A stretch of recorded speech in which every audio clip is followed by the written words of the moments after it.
ভাই বলতেছেন তাহলে আমি উত্তরখানা দিতে তোমরা তার সামনে এখানে শোনো, তবে আমি উত্তর দিব। আমি তোমাদের ইহুদির বিদ্যা বক্তা, তোমাকে আমি একটা প্রশ্ন করবো, উত্তর দিতে হবে, তুমি কি দিবা না? ইহুদির বিদ্যা বক্তা বলতেছে অবশ্যই দিব, যদি তুমি তিনটা প্রশ্নের উত্তর দিতে পারো। বলতে আমি তিনটা প্রশ্নের উত্তর দেওয়ার পরে তোমাকে আমি একটা প্রশ্ন করবো, এই উত্তরটা সবাইকে, তুমি সহ সবাইকে দিতে হবে। বলে হ্যাঁ আমরা সবাই দিব। এবার জুনায়েদ বাদে বলতেছে এক নম্বর প্রশ্ন হলো তোমরা করেছো, রে ইহুদির বিদ্যা বক্তা তুমি প্রশ্ন করেছো এক নম্বর, আল্লাহ জান্নাত ঘরের ভিতরে আমাদেরকে খাওয়াবে, কিন্তু কোনো পেশাব পায়খানা বলে থবে না। দুনিয়া থেকে তোমরা কি দেখছো মায়ের পেটে যখন বাচ্চা আসে 10 মাস 10 দিন কি কোনো পেশাব পায়খানা করে? কথা বলে মায়ের পেটে যখন বাচ্চা আসে 10 মাস 10 দিন মায়ের পেটের মধ্যে থাকে, একটা দিন পেশাব পায়খানা কোনোদিন করে না। আল্লাহ পাক মায়ের নাভির তারের সঙ্গে তার ছিট করে কিন্তু বান্দা খাওয়াই রে যখন, ঠিক কিনা? আজকে ওই মুখটা পবিত্র রাখছে আল্লাহ, কিন্তু মুখটাও খাওয়াবার পারতো। ভাইজান ওই মুখটা আল্লাহ পবিত্র রাখছে রে ভাই, আর ওই মুখ দেখে আমরা সিগারেট বিড়ি টানি রে ভাই। কথা হয় না বলে আচ্ছা জায়গা হুজুর কথা বলছে রে, ঠিক কিনা? এই পবিত্র মুখ রাখছে মায়ের পেটে নাভির সঙ্গে নাভির তার সেট করছে যে যাতে মুখটা পবিত্র থাকে, ঠিক কিনা ভাই? বাজান রে, আল্লাহ মায়ের পেটের মধ্যে যখন 10 মাস 10 দিন যদি বাচ্চা বড় করতে পারে, পেশাব পায়খানা যদি করা না লাগে, তাহলে বলেন তো আল্লাহ জান্নাতের মধ্যে আমাদেরকে পেশাব পায়খানার দরকার আছে না? আরো জোরে বলে সমস্ত ইহুদিরা আল্লাহু আকবার তাকবীর মারা দরকার আছে নাই? সমস্ত ইহুদিরা তো চমকে যায়। জুনায়েদ বাদে উত্তর শুনে অবাক হয়ে যায়। এবার 2 নম্বর উত্তর এবার দিবার চাই। ইহুদির বিদ্যা বক্তা তুমি 2 নম্বর আমার কাছে প্রশ্ন করেছো, জান্নাতের মধ্যে আল্লাহ একই জিনিস বারবার খাওয়াবে আর সাত মাদুর বলে ফুরাবে না, এইটা আমার উত্তর দেওয়া ব্যাপারই না। সমস্ত ইহুদিরা এখানে হাসতেছে।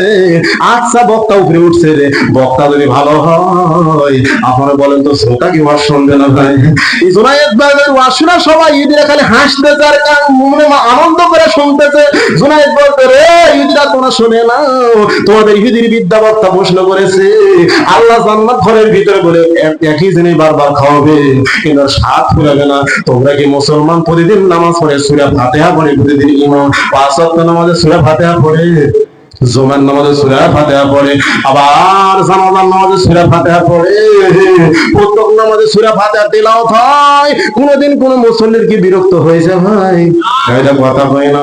যদি একই জিনিস বারবার যদি মধুই লাগে, মজাই লাগে, মজাই লাগে, আল্লাহ জান্নাত ঘরের মধ্যে একই জিনিস খাওয়াবে, কোন স্বাদ মাধুর্য জীবন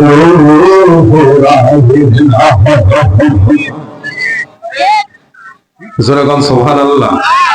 জনায়েদ বাদে রে ইহুদির বিদ্যা বক্তা রে, 3 নম্বর তোমাদের ইহুদির বিদ্যা বক্তা তুমি প্রশ্ন করেছো জান্নাতের মধ্যে একই গাছ থাকবে যে গাছের প্রত্যেক শাখা প্রশাখার ডালগুলো প্রত্যেক জান্নাত ঘরের মধ্যে পৌঁছে যাবে, এটা আমরা ব্যাপারই না। বলে কেমন করে জানতে চাই? জনায়েদ বাদে বলতে তাহলে তোমরা কি দেখেছো সকালবেলা পূর্ব দিকে সূর্য ওঠে, এই সূর্য কি খালি আপনাদের এই মদে পুরে থাকে? এই সূর্য খালি মধুপুর নওগাঁর মধুপুরে থাকে না রাজশাহীতে যায়, নওগাঁয় যায়, ঢাকায় যায়, সব জায়গায় একই সূর্য আলো দেয় না ভাই? যদি সূর্য যদি সব আলো দিবার পরে আল্লাহ জান্নাত ঘরের মধ্যে এমন একটা গাছ দিবে যে গাছের শাখা পোশাখা প্রত্যেক জান্নাত ঘরের ভিতরে আল্লাহ দিয়ে ওয়াজ আমার শেষ হয়ে গেছে ভাই, 1 মিনিটও লাগবে না, একটু খেয়াল করেন। এবার জুনায়েদ বাগদাদি বলতেছেন তাহলে আমি ইহুদির বিদ্যা বক্তা রে, আমি তোমাকে একটা প্রশ্ন করতে চাই, উত্তর দিতে হবে। খালি তুমি না, এই জায়গায় যত ইহুদিরা আছে সবাইকে উত্তর দিতে হবে। সবাই বলতে হ্যাঁ আমরা ইনশাআল্লাহ, আমরা উত্তর দিয়ে দিব, ওরা তো ইনশাআল্লাহ বলবে না ভাই।